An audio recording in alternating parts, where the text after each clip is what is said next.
Hello friends, good evening. मैं नेहा मिश्रा। मैं आपको फिजिक्स पढ़ा रही थी, है ना। कल पढ़ाई थी। आज मेरा सेकेंड डेज है। तो उसके बाद हम आप लोग को मैकेनिक्स पढ़ा रहे थे फिजिक्स में ना, यांत्रिकी। तो हमने आप लोग को क्या क्या पढ़ाया था?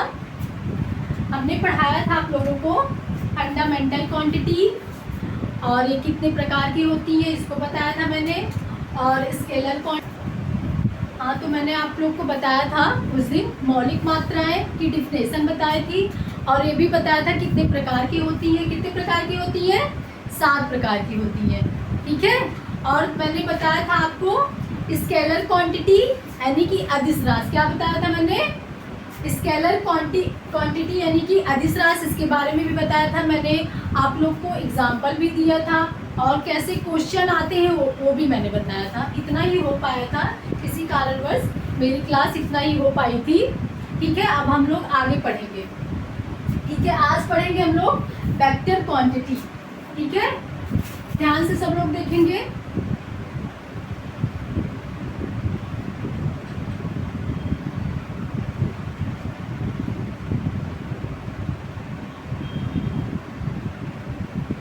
यानी कि सदिश राशि, सदिश मात्रा या सदिश राशि कुछ भी बोल सकते हैं।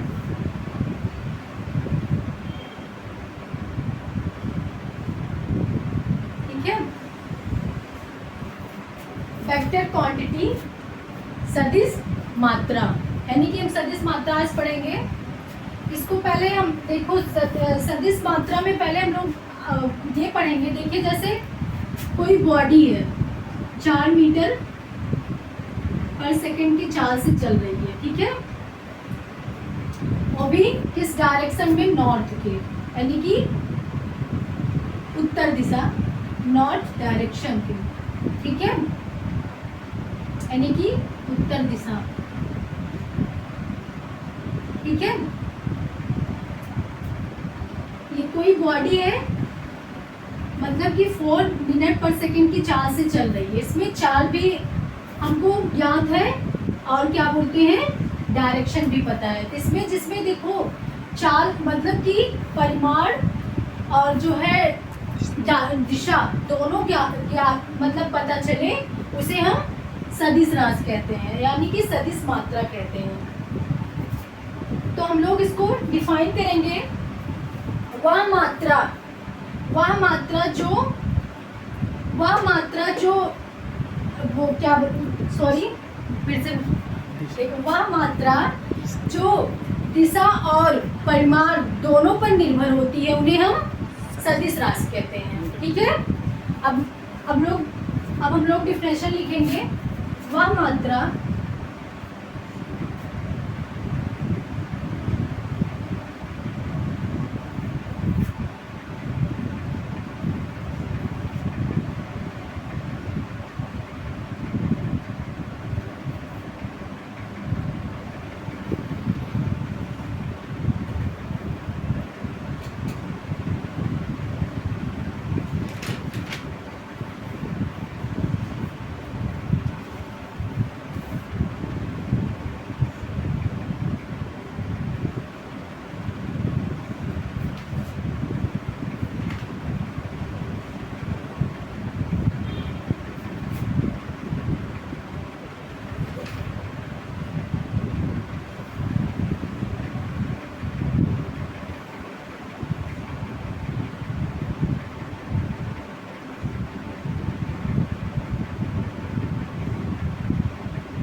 वह मात्रा जो दिशा और परिणाम दोनों, वह मात्रा जो दिशा और परिणाम दोनों पर निर्भर करती है, उन्हें हम सदिश राशि कहते हैं। एग्जाम्पल है, देखिए एग्जाम्पल देखेंगे। जैसे हुआ विस्थापन,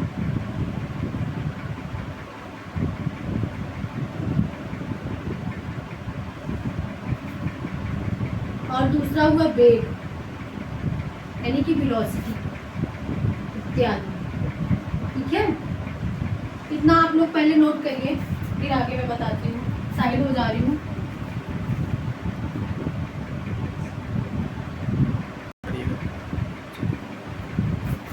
देखिए हम लोग कैसे इसको पहचानेंगे कि कौन सी अदिश मात्रा है और कौन सा सदिश मात्रा है। जैसे देखिए देखेंगे हम, जैसे अगर कोई बॉडी है 4 मीटर पर सेकेंड की चाल से चल रही है, ठीक है, उसमें डायरेक्शन का कोई पता ही नहीं है, किस मतलब कि केवल उस चाल पे ही चल रही है, तो यानी कि उसका स्पीड, यानी कि तब हम उसको केवल उसका परिणाम का पता चल रहा है, तो हम लोग क्या मतलब हम लोग ये समझेंगे कि वह अदिश मात्रा है, ठीक है।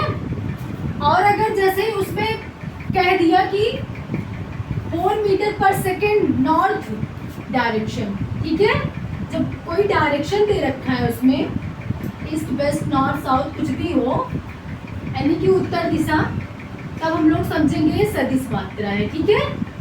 इसका यही एक ट्रिक है याद करने का। ऐसे ही हम लोग इसे पहचान पाएंगे कौन सा अदिश राशि है, कौन सा सदिश मात्रा है, ठीक है। मैं राशि बोल रही हूँ, चाहे राशि बोलो या मात्रा सेम ही हुआ, नहीं तो आप लोग समझे कि मैं मात्रा लिखी है और राशि बोल रही है, ऐसा कुछ भी नहीं है, ठीक है। और हम लोग जैसे ही क्वेश्चन एग्जामों में क्या पूछा जाता है, जैसे पूछ लिया निम्न में से सदिश राशि कौन सी होगी, जैसे उन्होंने दे दिया, आप लोगों ने लिख लिया इतना नोट, आप लोग कॉपी बनाते रहिए, नोट्स बनाते रहिए, ठीक है। आप बताते हैं कैसे क्वेश्चन पूछते हैं इसमें एग्जाम में।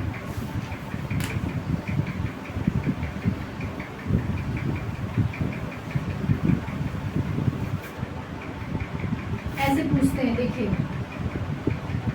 निम्न में सदिश मात्रा कौन सा होगा।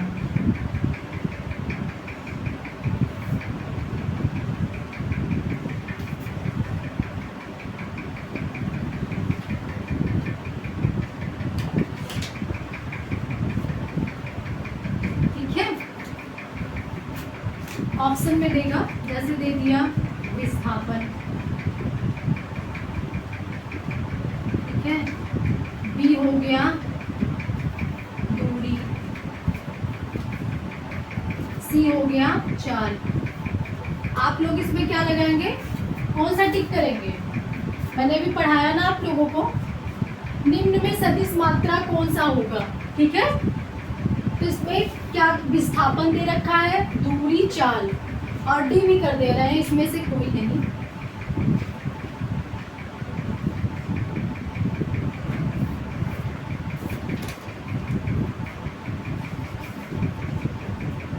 इसमें करेक्ट कौन सा होगा सही, तो हम लोग टिक करेंगे विस्थापन पे, ठीक है, विस्थापन सही होगा इसमें। ऐसे ऐसे क्वेश्चन पूछते हैं एग्जाम में, ठीक है।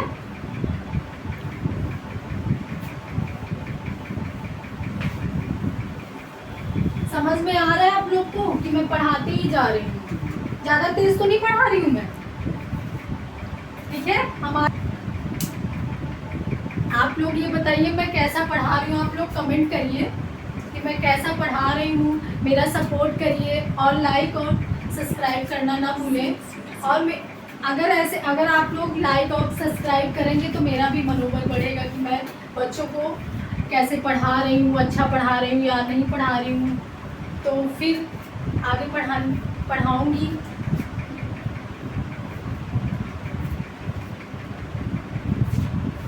अब हम लोग पढ़ेंगे टेंसर क्वांटिटी। इतना आप लोग को समझ में आया जितना मैंने पढ़ाया अभी। अब हम लोग पढ़ेंगे टेंसर क्वांटिटी, ठीक है।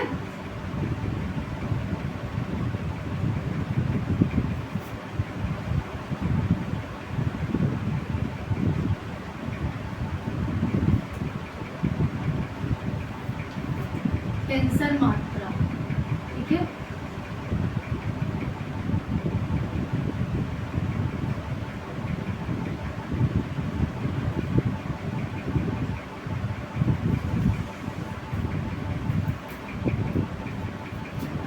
टेंसर मात्रा। ठीक है, देखो जो क्वांटिटी स्केलर और वेक्टर दोनों पर इसके ना तो स्केलर और ना वेक्टर दोनों पर डिपेंड नहीं करती हैं, उन्हें हम टेंसर क्वांटिटी कहते हैं। ठीक है, टेंसर मात्रा कहते हैं। जैसा इसका एग्जांपल है स्ट्रेन यानी कि तनाव। इसमें ऐसे मैंने आपको इसलिए बता दिया टेंसर क्वांटिटी क्योंकि ये ऐसे अक्सर वो एग्जाम में पूछ लिए जाते हैं टेंसर क्वांटिटी क्या। जैसे दे दिया एग्जांपल इस निम्न में कौन सा टेंसर क्वांटिटी है, तो अगर आप लोग पढ़े रहेंगे तो पता रहेगा कि टिक कर लेंगे कि हाँ स्ट्रेन में आता है, वरना फिर यही होता कि मैम ने पढ़ाया ही नहीं। मैं एक एक टॉपिक आप लोगों को पढ़ाऊंगी और पूरी गारंटी के साथ कह रही हूँ, जो भी पढ़ाऊंगी एग्जाम उससे बाहर एग्ज़ाम में आएगा ही नहीं, वही सब आएगा जितना पढ़ाऊंगी। एक एक टॉपिक पढ़ाऊंगी, बस आप लोग का सपोर्ट चाहिए कि आप लोग चैनल को लाइक और सब्सक्राइब करना ना भूलें। ठीक है, और मैं आप लोग को बताती हूँ डिफिनेशन में आगे। टेंसर क्वांटिटी बता रही थी ना, टेंसर क्वांटिटी में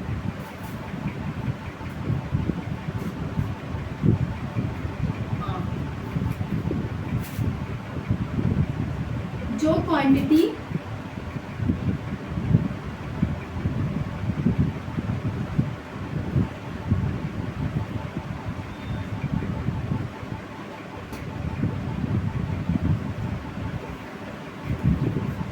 ना ही स्केलर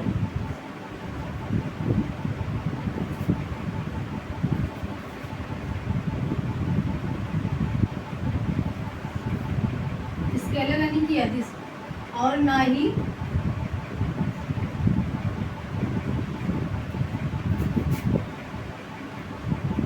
वेक्टर हो।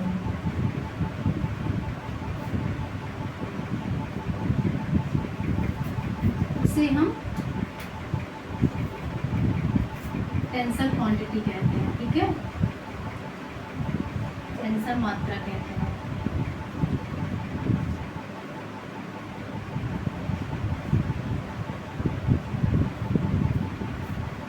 एग्जाम्पल देखेंगे, जैसे स्ट्रेन हुआ यानी कि तनाव। ठीक है, अब आप लोग इसको नोट डाउन करिए कॉपी में। मैं थोड़ा सा साइड हो जा रही हूँ 1 मिनट के लिए। नोट करके आप लोग बताइएगा कि मैम हमने नोट कर लिया है। नहीं, जल्दी से करिए, आगे पढ़ाएं फिर।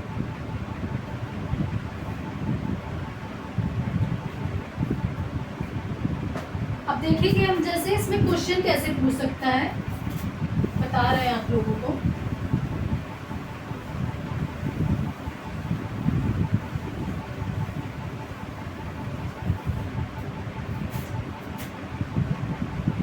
निम्नलिखित में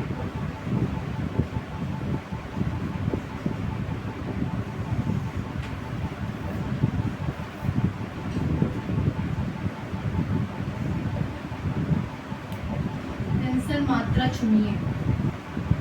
ठीक है,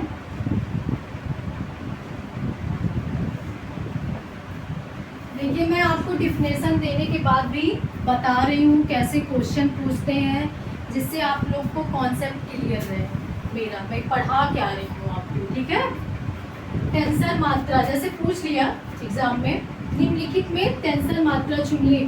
देखिए ऑप्शन में ए में बोल दिया विस्थापन, बी में बोल दिया, बी में दे दिया जैसे दूरी, सी में दे दिया चाल, डी में दे दिया तनाव। तो आप लोग किस पे टिक करेंगे? अभी मैंने पढ़ाया ना, जस्ट किस पे टिक करेंगे आप लोग? तनाव पे। तो डी इसमें राइट आंसर होगा आपका। फिर से रिवाइज करेंगे। देखिए समझ में आया आप लोग को? मैंने क्या बताया, निम्नलिखित में टेंसर मात्राएं चुनिए। ए है विस्थापन, बी है दूरी, सी है विशाल, डी है तनाव। इसमें डी से कुछ बच्चे तो मुझे लगता है विस्थापन पे लगा देंगे, कुछ लगा देंगे दूरी पे, जल्दी जल्दी हड़बड़ाहट में। एग्जाम में ऐसे ही तो करते हैं आप लोग, इसलिए मैं डिफिनेशन लिखवाने के बाद भी आप लोगों को क्वेश्चन बता रही हूँ, जिससे आप लोग के माइंड में रहे। ठीक है, तो इसमें जो हम क्या लगाएंगे, डी, यानी कि तनाव। ये राइट आंसर क्या होगा, डी होगा। ठीक है, आप लोग को समझ में आया? इरेज कर दे, आप लोगों ने लिख लिया इसको? ठीक है, हम इरेज कर दे रहे हैं।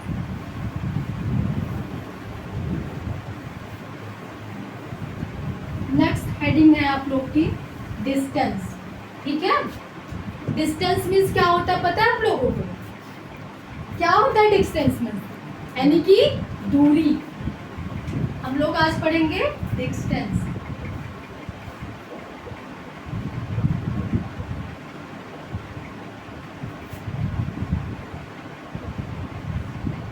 ठीक है, हम लोग दूरी कैसे पता करेंगे? जैसे कि कोई एक पॉइंट है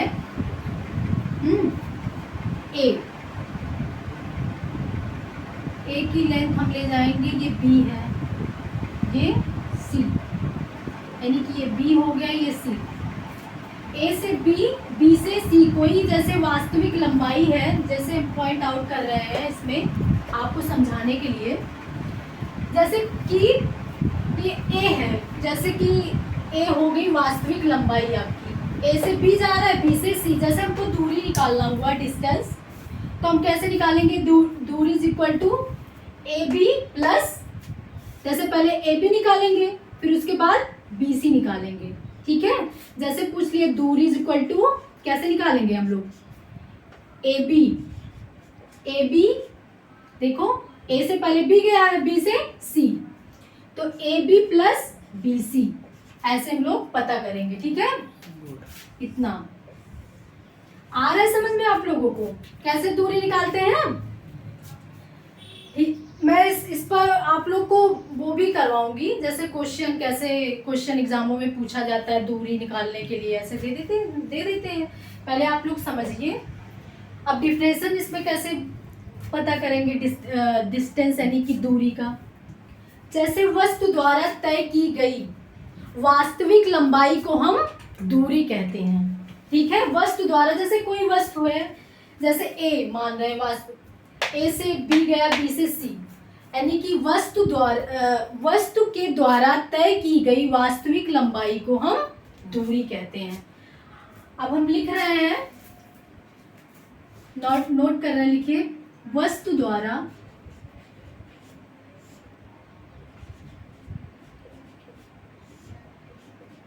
तय की गई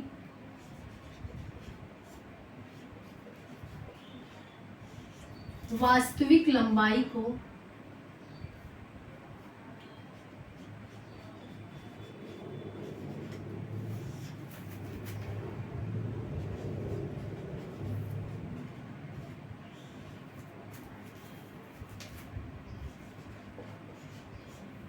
दूरी कहते हैं।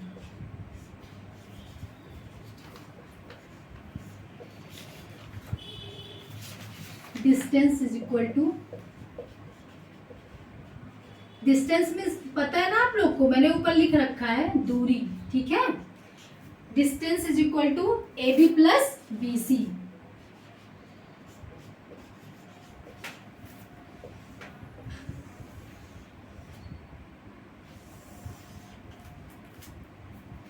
आया समझ?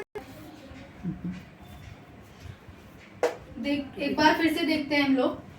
वस्तु द्वारा तय की गई वास्तविक लंबाई को दूरी कहते हैं। जैसे डिस्टेंस यानी कि दूरी is equal to A B plus B C होता है। ठीक है, आप लोगों ने लिख लिया है ना? इसको इरेज करूं मैं?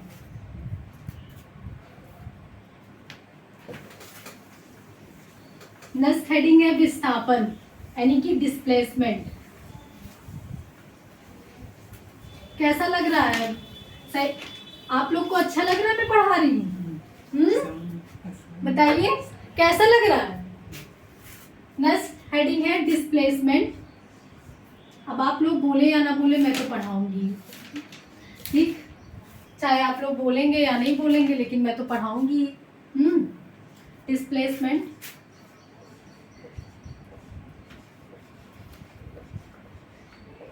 यानी कि विस्थापन।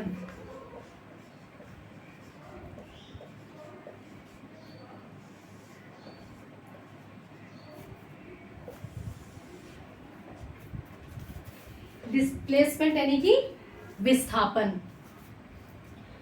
इसमें हम देखेंगे जैसे हमको विस्थापन कैसे हम पता करेंगे।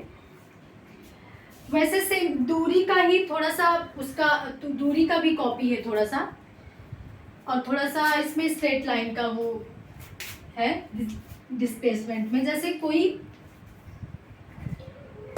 यानी कि प्राथमिक बिंदु को अंतिम बिंदु तक ले जाने जो स्ट्रेट लाइन होती है, मिलाते हैं, उसे ही हम डिस्प्लेसमेंट कहते हैं। मैं आप लोग को बता रही हूँ तब ज़्यादा समझ में आएगा, बोर्ड पे देखेंगे। जैसे कोई पॉइंट ए है, ठीक है, ए से जाएगा बी पे, ठीक है, बी पॉइंट पे, बी से जाएगा सी पे। तो जो एक सीधी रेखा जाती है, सब इसको सबसे छोटी रेखा बोलते हैं इसमें, ठीक है, इसे ही हम विस्थापन कहते हैं, ठीक है। ये सीधी रेखा है, सबसे छोटी रेखा, जैसे प्राथमिक बिंदु, प्राथमिक बोलो या समझ में आया जो मैंने एग्जांपल बताया कि फिर से बताना पड़ेगा आप लोगों को? फिर से बताऊं? देखिए, कोई पॉइंट जैसे ए है, ए से बी गया है ना, बी से सी, ये क्या हो गई, दूरी हो गई। ए से बी, बी से सी। जैसे हमको अगर हमको कोई चीज ए सी निकालना है, पहले आप लोग ए बी निकालेंगे, फिर बी सी निकालेंगे, फिर ए सी। तो इसमें विस्थापन में देखते हैं हम लोग डायरेक्ट, अगर डायरेक्ट करना चाहे सीधे, बस स्ट्रेट लाइन ए सी पूछ रहा है, डायरेक्ट आप लोग ऐसे कर दीजिए, स्ट्रेट लाइन कर दीजिए, डायरेक्ट में ए सी हम लोग फाइंड आउट कर सकते हैं यहाँ से, ठीक है। अब फिर इसका हम डिफिनेशन देखेंगे, एग्जाम्पल बता रही शॉर्टकट में। जैसे आपकी मम्मी ने बोल दिया कि छत पे छाता जो है रखा हुआ है, जाइए लेके आइए। तो आप लोग जो है मतलब आप घर पे हैं, आपकी मम्मी ने बोल दिया जाइए छाता जल्दी से लेके आओ, तो आप रहेंगे या बोल दे कि आंटी के यहाँ रखे हैं छाता, जाओ लेके आओ, तो आप क्या सोचेंगे कि मम्मी ने बोल दिया कि जो सबसे पहले लेके आएगा छाता उसे टॉफी मिलेगी। तो मतलब आप समझो कि दो बहन हो, हाँ, तो वो सोचेगी कितना जल्दी मैं लेके आऊँ, वो तुम सोचोगे कितने जल्दी मैं लेके आऊँ। तो एक तो जो है पीछे से ही निकल के जाए जल्दी से, और दूसरी वाली क्या पड़ेगी, कूद पड़ेगी घर से ही कि जल्दी से मैं छाता लेके आऊँ, मुझे टॉफी मिलेगी। वही जैसे इसका मतलब ये है, कोई चीज शॉर्टकट में हम एकदम सीधा करें, जैसे कि दूरी कम लगे या मतलब जल्दी कोई काम हो जाए, उसे ही हम विस्थापन कहते हैं, ठीक है। आया समझ में आप लोग को? ऐसे ही विस्थापन हम लोग मतलब फाइंड आउट कर सकते हैं, ठीक। समझ में आया आप लोगों को? हम लोग इसका डिफिनेशन लिखेंगे, प्राथमिक और अंतिम, पहले लिख दे रहे हैं, प्राथमिक और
पहले हम आप लोग को समझा दे रहे हैं, फिर आप लोग लिखिएगा। देखिए, प्राथमिक बिंद और अंतिम बिंद। प्राथमिक बिंद ये हो गया आपका, देखिए ए, प्राथमिक बिंद और अंतिम बिंद यानी कि ये AC, ठीक है, यहां से यहां तक, ठीक है। प्राथमिक बिंद और अंतिम बिंद के बीच की सबसे छोटी दूरी को हम विस्थापन कहते हैं, ठीक है। फिर जो है इसमें हम जैसे यह एक कौन सी राशि होती है आप लोग बताएं, स्केलर क्वांटिटी होती है या वेक्टर क्वांटिटी है, आप लोग बताएंगे। या जो है वेक्टर क्वांटिटी होती है यानी कि सदिश मात्रा होती है, सदिश मात्रा होती है। और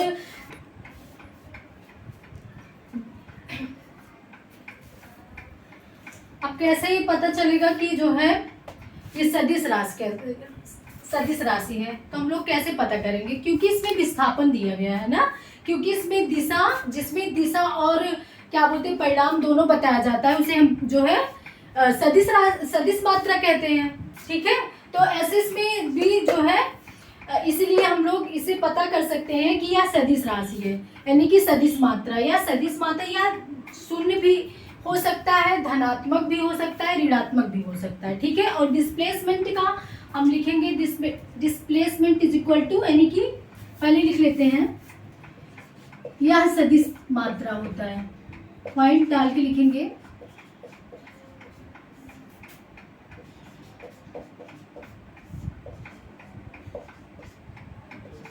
यह सदिश मात्रा होती है, यह शून्य,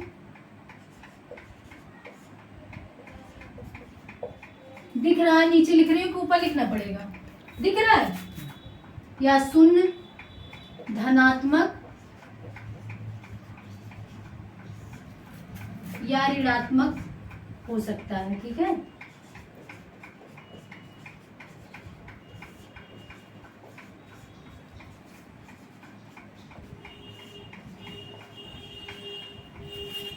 ठीक,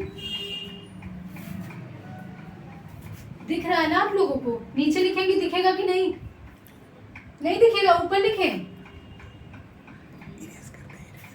इरेज कर रहे हैं।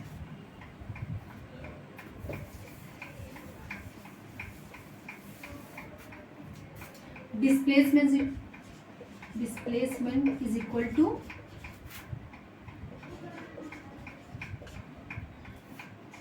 यानी कि विस्थापन,